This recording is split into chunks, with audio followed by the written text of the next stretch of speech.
US and China are sabotaging the global economy.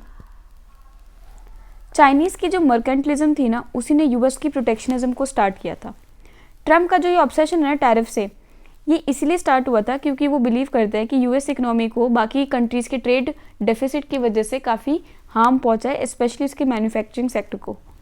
China जो है constantly trade surplus maintain करता है, जिससे उसकी इकोनॉमिक रेल में पोजीशन वो सीमेंट हो रही है, स्टील हो रही है, और वो एक राइजिंग पावर बन रहा है। इससे भी जो है यूएस को अर्कसम फील हो रहा है।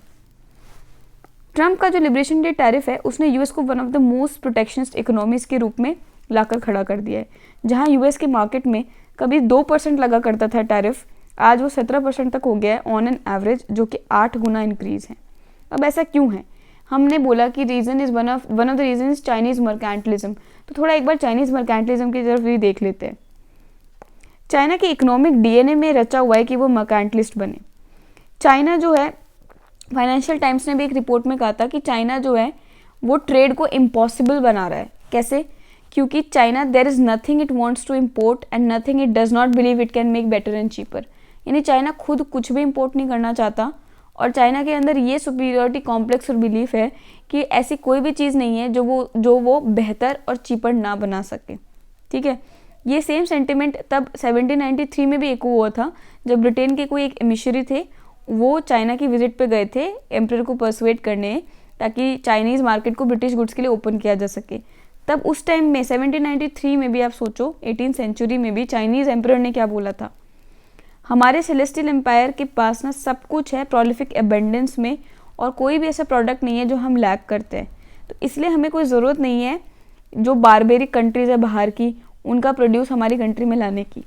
बट क्योंकि आप जैसे लोग हैं ना, यूरोप के लोग और आप लोग, आपको टी, सिल्क और पोर्सिलिन जो हमारे प्रोडक्ट्स हैं वो इतने चाहिए ना, तो हमने एक फेवर के रूप में ये अलाउ किया है कि हाँ, फॉरेन जो लोग हैं उनकी नीड्स को हम केटर करने के लिए हम सप्लाई कर देंगे ये चीज़ें आपकी कंट्री को। This is just purely out of our beneficence, हमारी ये आप पे कृपा है। तो इस टाइप का एटीट्यूड था चाइनीज़ एम्परर का उस टाइम में भी। ठीक है, अब सेम एटीट्यूड आज भी चाइनीज़ गवर्नमेंट का दिखता है कि वो कुछ इंपोर्ट तो नहीं करना चाहते और सब कुछ बेटर और चीपर बना के देशों को एक्सपोर्ट ही करना चाहते हैं। ठीक है, बट ये जो चाइनीज़ का जो मर्केंटलिज्म है ना, वो यूएस के टैरिफ से और भी एग्रोवेट हो गया है। अब यूएस का जो मार्केट है ना, उसका एक्सेस रिड्यूस हुआ ना जो, तो चाइना जो है फिर वो दूसरे साउथ एशियन नेशंस को टारगेट करने लग गया, साउथ ईस्ट एशिया की कंट्रीज़ को, क्योंकि उसका ग्रोथ मॉडल अभी भी एक्सपोर्ट डिपेंडेंट है। ठीक है, अब चाइना का जो ये एक्सपोर्ट है ना लोव वैल्यू गुड्स का डेवलपिंग कंट्रीज़ को, वो बहुत जल्दी से बढ़ता जा रहा है, शार्पली राइज हो रहा है, जिसकी वजह से इन कंट्री के खुद के डोमेस्टिक इंडस्ट्री सफ़र कर रहे हैं। राइजिंग वेजेस के बावजूद चाइना जो है ग्लोबल एक्सपोर्ट्स का एक बहुत बड़ा शेयर होल्ड करता है, और उन एरियाज़ में भी जहाँ पे वो पूरा कंट्रीज़ को लीड करने दे सकता था, जैसे टेक्सटाइल हुए, लेदर इंडस्ट्रीज़ हुई ना, इनमें चाइना को ज़रूरत नहीं है, बट स्टिल फिर भी चाइना इनमें लीड कर रहा है। ठीक है, तो और इसके अलावा एक जो इम्पॉर्टेंट बात हमें कंसिडर करना चाहिए ना, वो ये है कि चाइना का जो एक्सपोर्ट है ना, वो कोई नेचुरल एडवांटेज की वजह से नहीं है, वो एक्सचेंज रेट पॉलिसी की वजह से है।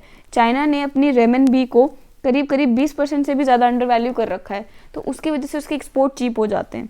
ठीक है, अब इसकी वजह से क्या हो रहा है कि जो डेवलपिंग कंट्रीज़ है ना, वो भी फिर अपने आप को प्रोटेक्शनिज्म की तरफ लेके जा रहे हैं, ताकि वो है ना डोमेस्टिक इंडस्ट्रीज को बचा सके चाइनीज़ ऑनस्लॉट से।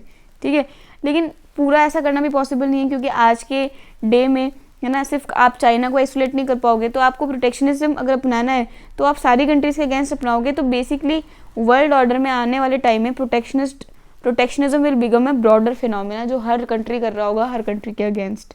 तो इससे हमें नियर टर्म फ्यूचर के बारे में क्या पता चल रहा है कि बोथ चाइना एंड यूएस दोनों के दोनों ग्लोबल इकोनॉमी को हाईजैक कर रहे हैं और ट्रेड अपॉर्चुनिटीज़ को लिमिट कर रहे हैं सबके ही लिए। चाइना अपने मर्केंटलिज्म से कर रहा है और यूएस अपने टैरिफ से कर रहा है।